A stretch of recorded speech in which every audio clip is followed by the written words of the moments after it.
debo de detenerme, si me permites, para mencionar que con nombre y apellido está Felipe Calderón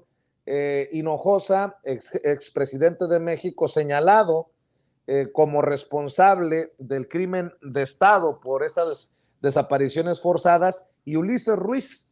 un hombre que activamente participa aún en la política, en el PRI, el exgobernador de Oaxaca, Sosimo. Pues sí, se trata de una situación que decíamos muy complicada, muy compleja, en el sentido de que,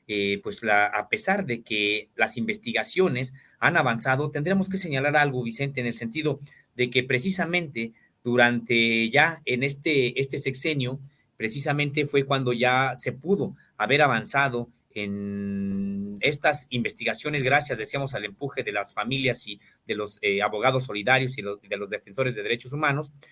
Tendríamos que señalar que también fue en tiempos de Arturo Saldívar, Lelo de la Rea, al frente de la Suprema Corte de Justicia de la Nación, donde pudo avanzar una sentencia en este sentido, porque este caso, Vicente, no solamente involucra, digamos, a los dos personajes que no aparecen, y por supuesto que es un drama para sus familias, por supuesto que es un asunto en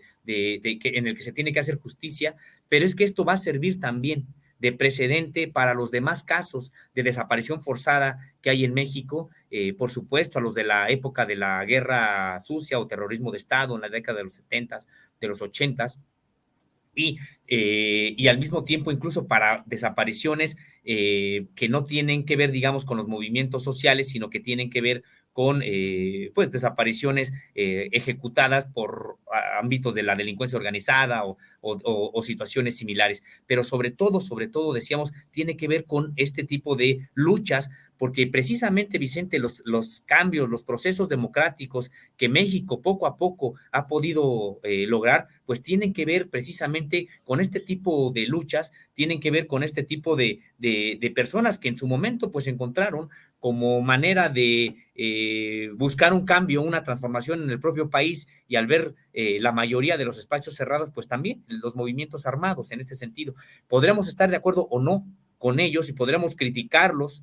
por tomar este tipo de decisiones. Aquí el asunto es que, pues el Estado no puede cometer este tipo de crímenes, porque el Estado lo que tendría que hacer es impartir justicia, no convertirse en un criminal, además de lesa humanidad, con este tipo de desapariciones. Entonces, es importante este proceso, Vicente, porque se está acreditando por primera vez desde la Suprema Corte de Justicia de la Nación que la Sedena debe de abrir los cuarteles para una comisión de búsqueda que además ya se integró. Y por primera vez también está ordenando que vayan a declarar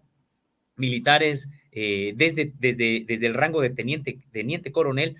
pasando por coronel y hasta generales. De hecho, Vicente, ya hay 14 generales que han declarado en estos momentos a propósito de estas desapariciones, porque la Sedena ya no pudo señalar que no había tenido nada que ver. Las propias investigaciones dieron cuenta de que una partida de militares realizaron un operativo ese día en las inmediaciones del Jardín Madero,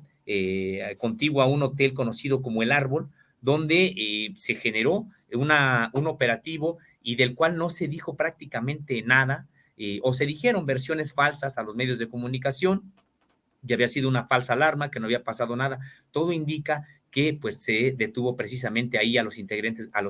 del EPR. Y yo podría también decirte algo más, Vicente, que precisamente de los movimientos armados, si hay una organización que es más rigurosa en materia de la compartimentación, del clandestinaje,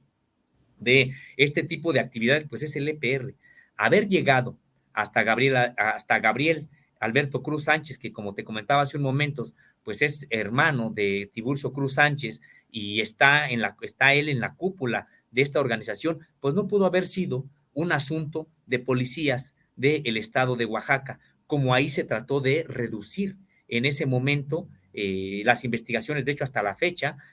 pues solamente han inculpado a personajes del gobierno de Oaxaca, pero en realidad esto tuvo solamente que haber sido obra de inteligencia federal. en ese momento de carácter militar y de carácter civil, y que Felipe Calderón tuvo que haber sido consultado sobre el propio destino que tendrían estos dos integrantes del EPR, y pues es algo, sé que son muchas situaciones que le debe de explicaciones Felipe Calderón a la sociedad mexicana. Parecería que esta es una más, pero es muy, muy importante por las repercusiones que podría tener para las demás desapariciones forzadas, toda vez que decíamos se están abriendo los cuarteles por una resolución de la Suprema Corte de Justicia de la Nación, algo que todavía no se ejecuta ya en los hechos, se está preparando porque habrá una comisión que vaya a buscar a determinadas áreas de instalaciones militares a estos integrantes del EPR. No sabemos si los encuentre, si no los encuentre, si estén vivos, si estén muertos. El asunto es que se está acreditando la participación de las Fuerzas Armadas en la desaparición de dos guerrilleros, algo que no se ha podido hacer o no se había podido hacer ni siquiera con pues los cientos, miles de desaparecidos de la guerra sucia.